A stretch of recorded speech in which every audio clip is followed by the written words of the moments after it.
Mas como que eu faço com que as pessoas elas consigam empreender dentro da organização, né? Trazer novas ideias, colaborar, pensar em soluções novas, tanto para o nosso core business quanto para novos negócios e por aí vai, né?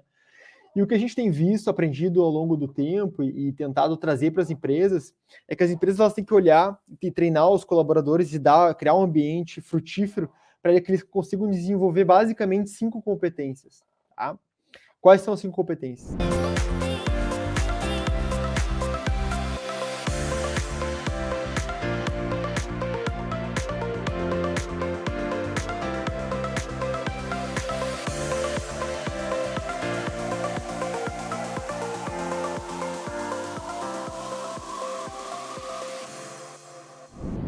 Olá pessoal, eu sou Cláudio Cardoso e este é o Conexão OEC, o podcast do Programa de Inovação da Construtora. Aqui falamos de tecnologias que aprimoram, na verdade, é uma busca pelo aprimoramento da competitividade da nossa indústria. Esse é o nosso foco. Hoje eu vou conversar com o César Costa. O César é sócio-diretor da Semente Negócios, administrador e mestre em inovação, tecnologia e sustentabilidade pela URGS, que é a Federal do Rio Grande do Sul. Ele estudou Management na Lund University, que fica na Suécia, Strategic Management International Business na University of La Verne, que fica na Califórnia, nos Estados Unidos, e Disruptive Strategy na famosíssima, célebre Harvard Business School. Ele é coach profissional e analista comportamental formado pelo Instituto Brasileiro de Coaching. Já apoiou dezenas de startups em diferentes estágios de maturidade e desenvolveu projetos de inovação em diversas organizações como Natura, NSC, Mercur, BB Seguridade, Randon, entre outras. César, boas-vindas. Muito obrigado pela sua presença. Obrigado eu, Cláudio, pelo convite aí. Espero que a gente possa ter um compartilhamento de ideias aqui que ajude o pessoal aí a abrir um pouco a cabeça. Legal, bacana. Vamos começar pela semente, né? Eu, inclusive, li aqui na sua mini bio que você desenvolveu metodologias, enfim. Fala pra gente o que a semente faz, que valor ela gera para o cliente, que valor ela entrega para a sociedade. Que legal. Obrigado, Cláudio. Pô, até, na verdade, quando eu me apresento, estava brincando ontem numa palestra, a gente se apresenta como empreendedor, a gente começa apresentando primeiro a empresa, parece, antes de apresentar a si mesmo, né? A empresa é quase que uma projeção do próprio empreendedor.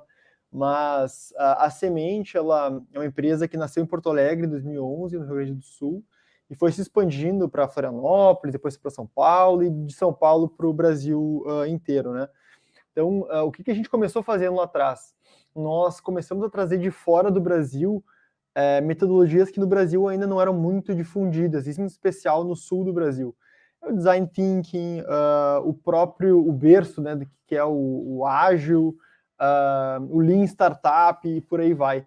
E a gente começou a ajudar empreendedores que estavam desenvolvendo seus negócios tecnológicos, que na época alguns chamavam de startups, outros não, né? Não era tão difundido aqui no Brasil ainda esse termo de startup.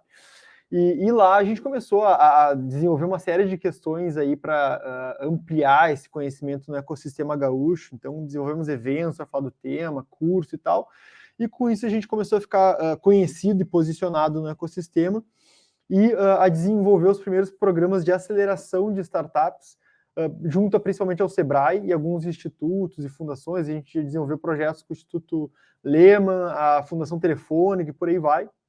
Programas, né, para desenvolver startups, sejam startups digitais, startups com foco em educação, em foco socioambiental e por aí vai. Daí, isso nós transformamos numa unidade de negócio, né, que até hoje é uma das grandes unidades que a gente tem na Semente. Daí a gente começou a incorporar uma série de ferramentas, metodologias, mentalidades, comportamentos, competências dessa nova economia dentro de grandes empresas, né, que foi aí onde surgiu o braço de inovação corporativa, que é o braço que hoje domina, né, a Semente e acaba trabalhando muito com a transformação digital, cultural das empresas, né, no Brasil inteiro. Então, vem um pouco dessas empresas onde a gente tem essa experiência aí que você citou. Então, hoje a gente tem 3 escritórios, Porto Alegre, Florianópolis, que é de onde eu falo hoje, em Rondônia nós temos um hub de inovação, alguns coworks onde a gente trabalha também em Minas Gerais, mas a gente tem uma equipe espalhada de 50 e poucas pessoas pelo Brasil todo. Fantástico, cara. Bom, eu acho que para o público da gente talvez seja naturalmente desnecessário a gente definir inovação, mas certamente eu gostaria de ouvir sobre os tipos de inovação, porque são tantas abordagens, são tantos desafios, mas ao mesmo tempo você já contextualizasse um pouco isso a partir do ponto de vista de corporações, tá?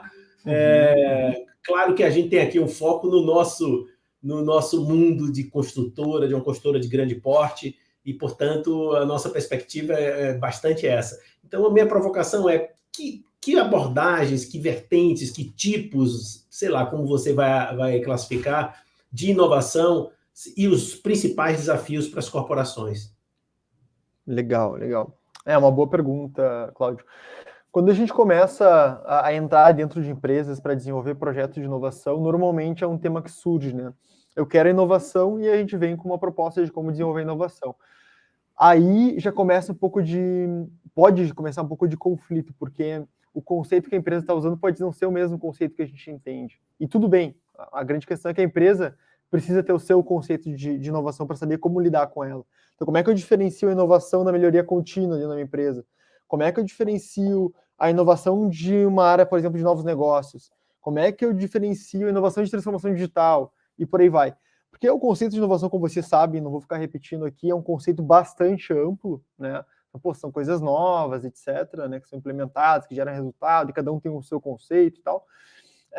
Ela, por ser muito ampla, pode causar um pouco desse tipo de dificuldade de entendimento, né? Então, já teve empresas onde a gente entrou e existia uma área de novos negócios, né, de olhar para novas oportunidades, que não necessariamente faziam parte do core business da empresa. E aí a inovação ela não vai fazer a mesma coisa, né? Não precisa de ter 2 áreas ou 2 frentes olhando para a mesma coisa. Então a gente precisa entender dentro de cada contexto de empresa qual é o foco que a estratégia da companhia, que a gestão da companhia quer dar para a inovação. O que a gente tem feito e trazido, né, como algo para qualquer empresa, qualquer organização que olha para uma perspectiva de longo prazo, né, de sustentação de longo prazo, de competitividade a longo prazo, é que bem como a gente, como pessoas físicas que fazemos investimentos e temos aí, normalmente, né, para conseguir mais retorno, ou um retorno mais sustentável a longo prazo, enfim, investir tanto em coisas um pouquinho mais menos arriscadas, uma renda fixa ali, que eu sei que não vai me gerar, não vai me gerar tanto risco, mas também só com renda fixa eu não vou ganhar tanto dinheiro, então eu vou precisar investir um pouco em ação, daqui a pouco eu tenho que investir em startup também, então essa diversificação de investimentos, a mesma lógica tem que ser utilizada para os tipos de inovação que a empresa vai ter, né, ao longo da sua vida aí. Então a gente está sempre que a empresa tem que investir no seu feijão com arroz, a gente fala feijão com arroz, e às vezes cai meio mal, né? Porque feijão com arroz parece uma comida muito simples, mas é o que dá sustentação para o corpo, né? Para a nossa empresa. Tem que investir no feijão com arroz. Então, o seu negócio é a construção, cara, tem que ver como que a gente consegue cada vez mais nos diferenciar e melhorar e ser mais eficiente em relação às outras companhias de construção. Agora, e se alguma coisa acontecer no mercado, algum movimento, tanta coisa disruptiva está surgindo aí, daqui a pouco nos quebra as pernas e agora não é mais uma matéria-prima que é usada e a gente não conhece outras, ou a construção muda completamente a forma como é feita, porque construir, né, obviamente construção sempre vai existir, mas são mercados que podem ser abalados. Então a gente tem que começar a investir não só em fazer melhor o que a gente faz hoje, mas também em novas coisas que podem surgir no mercado, né, que é o que a gente chama dos tipos de inovação.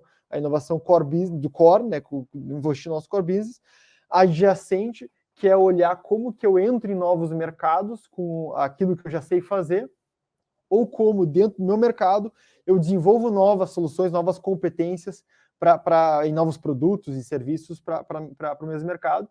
E a disruptiva, né, que é o nosso horizonte 3, que é como é que eu penso em coisas disruptivas, como é que eu penso em coisas inéditas, como é que eu penso em coisas que não existem ainda, que a minha empresa não está acostumada a trabalhar, que o meu mercado não está acostumado a ter, que possivelmente vai ser alguma coisa exponencial e que vai nos diferenciar, aí vai olhar para a perenidade daqui 10, 20 anos da empresa, né? Então, quando a gente vai falar sobre inovação, é isso que a gente tem que ter noção. Para que é a inovação? Para que a gente está fazendo inovação? É para olhar para H1, ou H2, ou H3, ou para as três coisas, né? E ter essa linha de priorização, né? Até os projetos que a gente tem feito, só para finalizar a fala inicial aqui, os projetos que a gente tem feito, a gente tem parado de falar que a inovação como um projeto, né? Um projeto de inovação, e mais como uma jornada de inovação. Então, o que a gente faz sempre para as empresas, pensando em empresas que estão iniciando o movimento de inovação, num primeiro ano, a empresa vai entender como é que ela inova em H1. Como é que eu faço mais, melhor, ganho mais dinheiro, reduzo o custo, etc. Aumento a digitalização, a eficiência dentro do que eu já faço hoje. H1, 12 meses, é isso que eu vou fazer. No próximo ano, tu vai começar a olhar para H2. Então, tu vai começar a trazer mais ferramentas, uma mentalidade mais de exploração de mercado. Eu trabalho só com varejo, vou olhar para o agronegócio agora, para ver como o meu produto se encaixa no agro. Tal. Então, vai começar a olhar para novos mercados, né? Para só no terceiro ano a gente falar de disrupção. A gente olhar para coisas que a gente não faz, para novos negócios, startups, investir, comprar startup, por aí vai. Então, é quase como se fosse uma jornada de maturidade que a empresa vai tendo e que ano após ano ela vai entendendo como é que se trabalha com esses diferentes tipos de inovação e como é que é a governança da inovação para fazer com que isso funcione, né? Porque não é só uma pessoa, um grupo que vai focar nessas três coisas. A gente tem que ver como que a empresa vai se comportar, se vai ser uma área que vai focar num tipo, se um outro tipo vai ser a empresa como um todo, que tipo de programa que a gente vai desenvolver para fomentar cada tipo de inovação. Então, tudo isso a gente acaba evoluindo ao longo do tempo, a empresa mesmo vai evoluindo ao longo do tempo também. Perfeito. César, para a gente da OECIN, que é o nome do programa de inovação da construtora, a dimensão, como eu posso dizer, o fator humano, que é um elemento da cultura da organização, né? Desde sempre. Claro. O fator humano ele tem talvez uma posição preponderante no sentido de que nós ambicionamos muito a máxima mobilização e engajamento. Portanto, esse elemento, cultura, pessoas, enfim, está no centro. E conhecendo um pouco da sua formação, você é coach, profissional, analista comportamental, eu gostaria muito de ouvir a sua visão sobre essa dimensão, que eu imagino que você tem bastante coisa para nos ensinar, né? Nessa dimensão de mobilização, engajamento, enfim, de esclarecimento, enfim, eu acho que tem um monte de coisa para fazer aí, para falar sobre isso, né? Tem. Nossa, isso dá um papo bem longo, inclusive, assim, mas é bem bacana. O que eu tenho trazido para as empresas, né? A Semente tem trazido hoje, eu sou menos consultor e mais gestor aqui na Semente, tem uma série de consultores que trabalham conosco, mas o que a gente tem feito nos nossos projetos quando a gente olha para pessoas? Primeiro que é inseparável, quando a gente fala de estratégia de inovação e de cultura, é inseparável. Quando tu vai, vou criar uma estratégia, tu tem que pensar na cultura. Vou fazer cultura, tu tem que ter uma estratégia. Então, as coisas são totalmente ligadas, assim, né? E aí, falando sobre pessoas, cultura, e aí, tanto sobre desenvolvimento de liderança, quanto sobre as pessoas da própria empresa, os liderados, enfim, as pessoas de qualquer nível hierárquico da empresa, é que na trajetória de desenvolvimento de uma companhia, de uma empresa, pode olhar para startup, por exemplo, para tornar mais claro o exemplo, né? Quando a gente vai desenvolver um negócio no início, existe uma série de incertezas, a gente não sabe direito se o negócio vai dar certo, como que a gente vai fazer, tem muito aprendizado que a gente tem que ter. Então, as competências principais que são utilizadas são competências mais relacionadas à descoberta, né? À exploração, ao entendimento, ao aprendizado.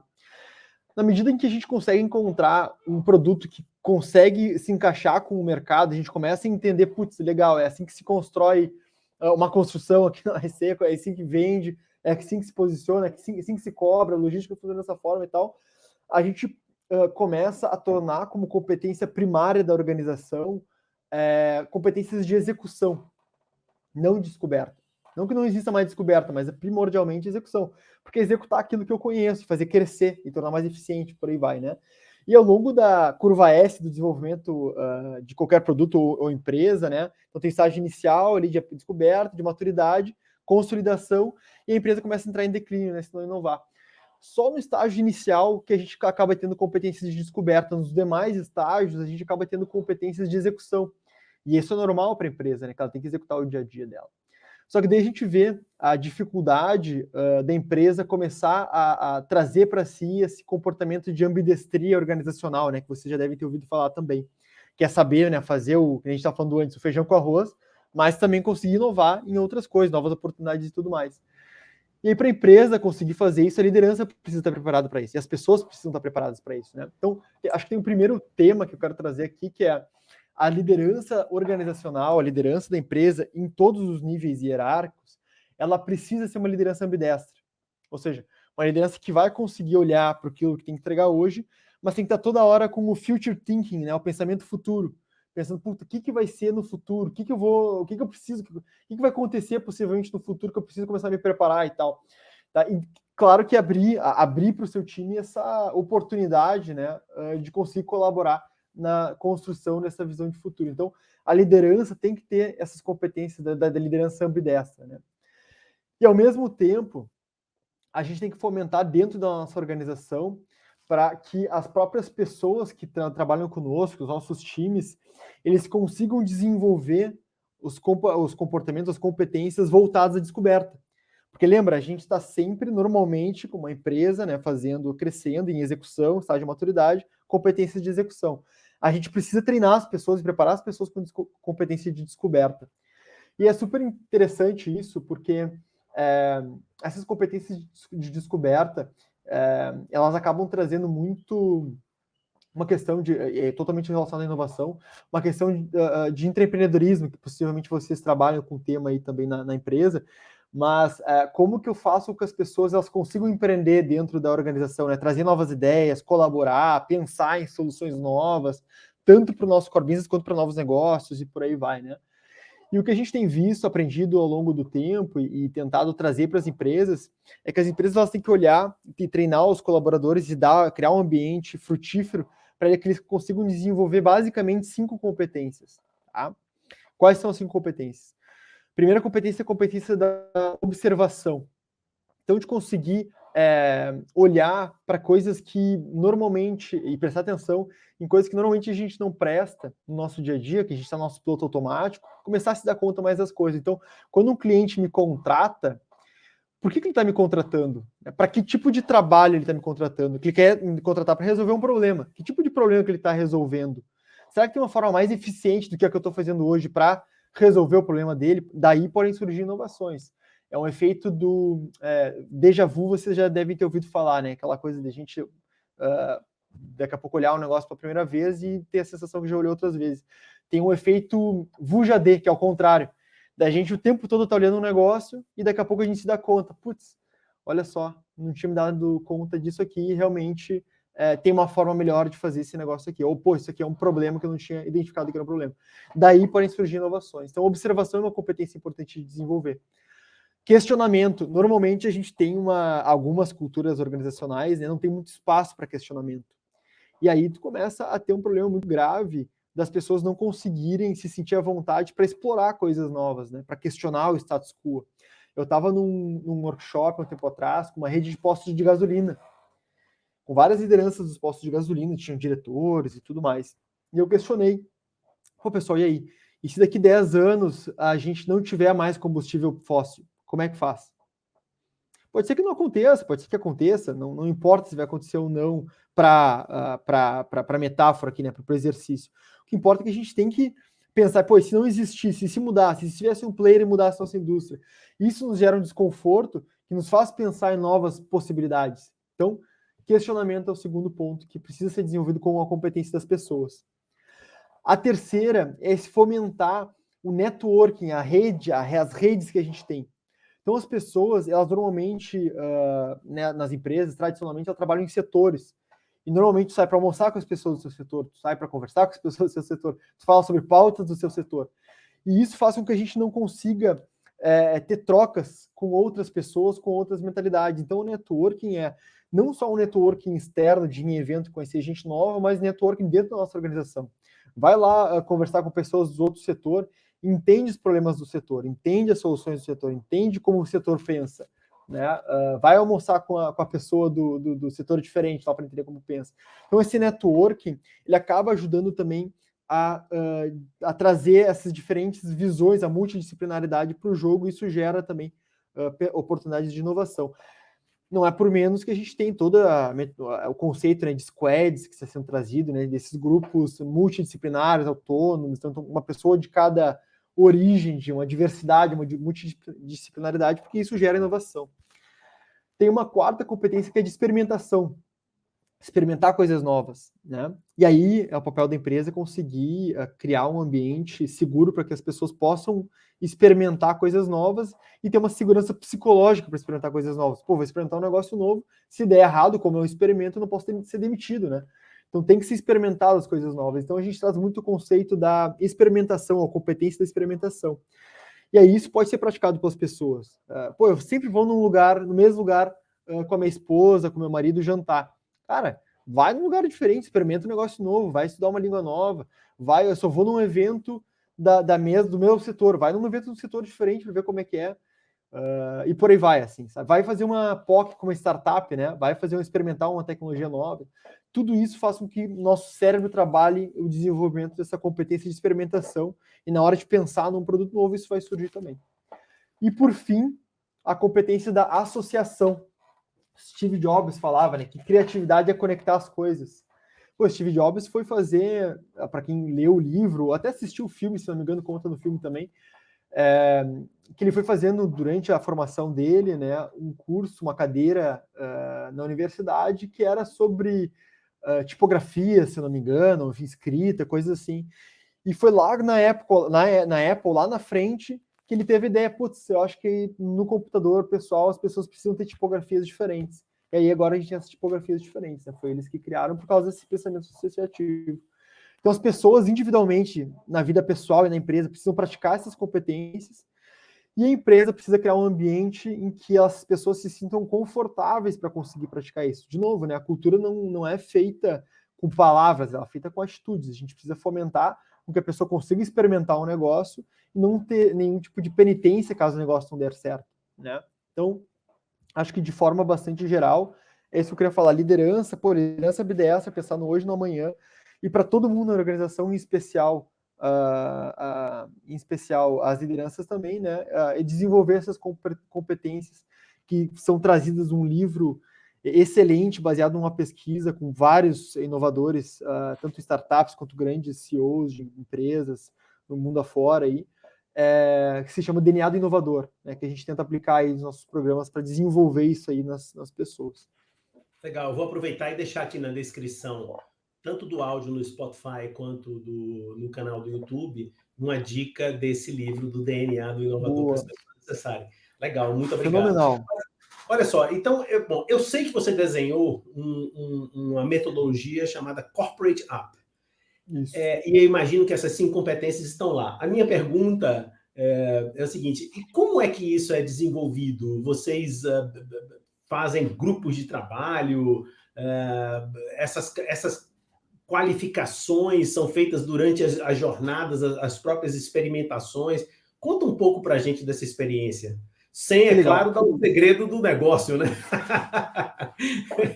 Não tem, cara. Aqui a gente é feito, né?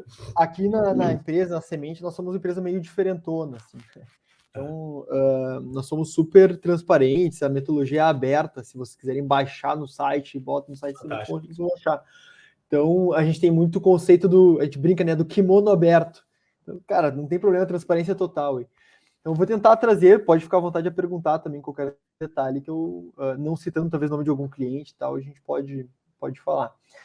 O que a gente faz, né? A gente entende que, primeiro, né, você mesmo trouxe antes, a premissa da inovação é que ela tem que estar sendo incorporada como uma cultura para a empresa, para todo mundo, né? Então não é um núcleo, a caixa preta da área de inovação. Pode até ter uma área de inovação, mas todo mundo tem que estar, de alguma forma, fazendo parte da inovação.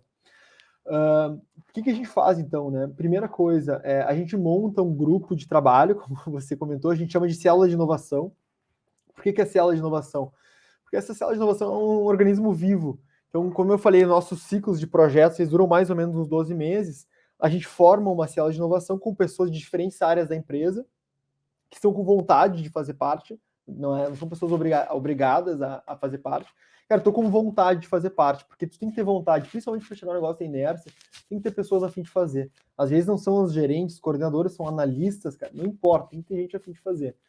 Essas pessoas entram nessa sala de inovação, tá? Então, as células começam com 10 a 15 pessoas, algumas com 20 pessoas até, que vão dedicar um tempo da sua agenda, com liberação da sua liderança, né, da sua gestão, um tempo na sua agenda, para fazer parte do nosso projeto aqui junto conosco. Tá? Então, é isso. Então, várias pessoas de várias áreas diferentes. Essas pessoas, elas passam, junto conosco, tanto por uma jornada de sensibilização e treinamento, quanto uma jornada de execução do projeto que a gente vai desenvolver com a empresa. Então, essas pessoas, elas entendem o que é design thinking, o que é cliente no centro, o que é o ágil, o que é um projeto de inovação, o que é uma conexão com startup, o que é uma conexão com o ICT, o que é a inovação aberta, de forma geral. Então, elas têm um período educativo que, enfim, para qualquer transformação, a gente precisa ter uma base, né, de sensibilização e educação, que essa célula de inovação ela acaba tendo. Isso é super bacana porque elas vão entendendo esses conceitos todos e eles vão sendo trabalhados na prática também e vão trazendo para suas áreas tradicionais, suas áreas operacionais de volta. Então eles vão entendendo como é que isso funciona e isso vai sendo pulverizado para as áreas. Dentro do projeto, a gente tem sempre uma questão de diagnosticar a empresa, a gente utiliza uma ferramenta sensacional para isso, baseada em dados, que é a Inoway. A gente varre toda a empresa para entender os principais pontos de melhoria que precisam ser feitos para que a inovação fique um pouco mais baseada, focada em resultados. Então, olha a gestão de inovação, processo, estratégia, cultura, tudo. O DNA do inovador que eu comentei antes, tudo. E com base nisso, a gente começa a entender o que a empresa precisa desenvolver. E nisso desemboca uma série de squads, que a gente chama, né, os grupos de trabalho, onde cada pessoa dessa célula de inovação lidera um grupo multifuncional com base nas disciplinas que precisam, nos temas, nas competências que precisam ser executados para o projeto, para desenvolver projetos que melhorem esse desempenho, né, das coisas que foram achadas no diagnóstico. Então, por exemplo, assim, a gente percebeu que a empresa só trabalha com competências de excelência, não trabalha com competências de descoberta, que a gente tinha falado antes. Pô, legal, então vamos começar a olhar para o processo seletivo e pensar numa reformulação do processo seletivo para contratar mais pessoas focadas em descoberta. Pô, as pessoas não são avaliadas pela descoberta, só por excelência. Vamos começar a colocar isso. A comunicação, hoje, ninguém sabe o que está acontecendo com a inovação. Pô, vamos melhorar a forma como a comunicação acontece, né, para divulgar as iniciativas de inovação e tal, vamos fazer um endomar. Então, são vários planos de ação que são desenvolvidos a partir do diagnóstico. Isso é uma trilha do que a gente faz. Tem outras trilhas que a gente acaba fazendo com as empresas, que a gente acha importantíssimo que as empresas tenham e aperfeiçoem ao longo do tempo, que é, no mínimo, uma trilha de intraempreendedorismo, é o famoso programa de ideias, né, onde as pessoas, a gente cria durante o trabalho com a empresa, uma tese de inovação, né, um direcionamento estratégico que a empresa quer fazer, quais são os resultados que ela quer alcançar com a inovação. Disso, a gente pega objetivos para lançar para a organização, desafios que os próprios colaboradores podem dar ideias. E aí tem várias empresas de formatos diferentes e tal, então tem indústrias que a gente trabalha que o chão de fábrica não consegue participar de um programa de inovação. Consegue dar ideia, mas não consegue executar depois, porque não tem tempo, não tem disponibilidade, não pode parar a máquina para ir participar de um programa. Então, dependendo da empresa, a gente faz com que a pessoa pode dar ideia e participar do desenvolvimento do produto ou da solução, né? Pode ser uma solução interna também. Que a pessoa pode participar mais como mentora, em fases iniciais, etc. Ou pode participar do programa como um todo. E aí a gente desenvolve um programa onde essas pessoas estão com as suas ideias, formam os times e acabam passando por toda uma jornada de inovação para validar a solução, falar com o cliente ou com o colaborador interno, né, caso seja uma solução interna, e vai aperfeiçoando essa validação do produto até que chega um momento onde a empresa vai olhar para aquilo, pô, faz sentido, parece que os indicadores mostram que o negócio vai dar resultado, vou investir em desenvolver um protótipo funcional e depois escalar o produto. Então é feita toda uma esteira de inovação para que isso aconteça. E uma segunda abordagem que a gente fala, uma segunda trilha, para finalizar aqui, que é o programa de inovação aberta. Inovação aberta já é sine qua non aqui, que todo mundo precisa fazer. Então a gente ensina a empresa a se conectar com startups, com outras empresas, com ICTs, para acelerar alguns desafios que a gente entende que são desafios mais low-hanging fruit, né? Desafios mais, às vezes, um pouco mais fáceis, mais rápidos de serem desenvolvidos. Não tem porque tu reinventar a roda se tem uma solução no mercado pronta, né? Então a gente tem uma trilha também para fazer com que os próprios colaboradores dessa célula possam fazer. E lá no final, né, quando a gente vai finalizar o programa e iniciar um novo, a gente estabelece um plano de voo para que a empresa consiga continuar inovando nesse horizonte, no que ela está inovando, e também para abrir um próximo ciclo, né, de inovação, onde essa célula pode ser oxigenada. Então, pessoas saem, novas pessoas entram, e é todo feito um processo novo, com novos conteúdos, novos temas, que fazem sentido para aquela novo estágio da empresa, né? Então, de forma bastante geral, Cláudio, claro que não consigo entrar super em detalhes, senão demoraria muito tempo aqui na minha fala, mas de forma geral, o que a gente acaba fazendo na empresa. Então, gera uma transformação muito legal. Me esqueci de um ponto super importante, que além da célula, a gente faz todo um programa de sensibilização e treinamento da liderança também, né? Então, ensina tudo que a célula vai estar executando na prática, a liderança entende a taxonomia, entende o que vai estar sendo feito, para eles poderem ter o buy-in, né, que é o mais importante, ter a compra da ideia, né, durante esse processo. Então, Nossa, de forma bastante geral, é isso. Eu apreciei muito a forma como você coloca essas, chega a ser um tanto até, sei lá, caleidoscópica, no sentido de que você dá uma visão de várias coisas e essas coisas concorrem, interagem, se complementam, e principalmente você trouxe para o centro assim, o desafio de cada organização como uma coisa única, e essa capacidade de manter a mentalidade de onde você quer chegar, o que transformações você quer promover, com a flexibilidade que é necessária para cada organização. E aí, me convida para uma última questão aqui, uma questão aproveitando, né, que você está aqui com a gente tão generosamente. Como é que você vê o futuro na seguinte perspectiva? Eu imagino que as grandes corporações que acabam puxando o trem da economia e de todas as demais, né, de certo modo, vai influenciar, elas todas estão nesse processo, né, de aprendizagem, de mudanças, de treinamento, aculturamento, com essas novas mentalidades, trazendo inovação como uma questão de sobrevivência e competição. Como é que você vê aí o próximo passo? Que efeitos isso vai promover no campo do trabalho, no campo do profissional, o indivíduo profissional? Que efeito isso terá na sua visão aí nos próximos tempos, né? Claro, tão distante a gente não consegue enxergar mais, né?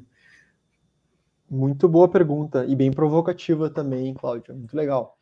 Obrigado pela pergunta, pela oportunidade de trazer um pouco da minha visão sobre isso. O que eu já estou enxergando nas empresas, nas pessoas de dentro das empresas, né? Porque às vezes a gente fala em empresa, parece que é uma instituição fria, né? Mas no final das contas são as pessoas que tomam as decisões e fazem as coisas acontecerem. O que eu vejo, o que a gente vê, é que antes, talvez, as pessoas elas tinham uma formação que elas poderiam em algum momento parar de estudar, parar de aprender e executar aquilo que foi aprendido até então. E cada vez mais, pelo menos em muitas áreas, e cada vez mais isso vai ser difícil no mercado. A gente está imerso, né, na inovação aqui na Semente, a gente está nos principais hubs que tem no sul do Brasil, pelo menos, na Caixa, no Instituto Caldeira e tal, circula muito por aí. E a gente vê, cara, é muita coisa que surge o tempo todo, do nada, assim, tu tá, transformação digital, daqui a pouco, metaverso, e aí agora o que a gente vai fazer? Daqui a pouco, pandemia, agora as pessoas querem mudar, agora é trabalho híbrido, é remoto. Então tem muita coisa que acontece, muitas mudanças que acontecem no mundo, né? Então o mundo já era complexo e ele cada vez mais vai ficar complexo, né?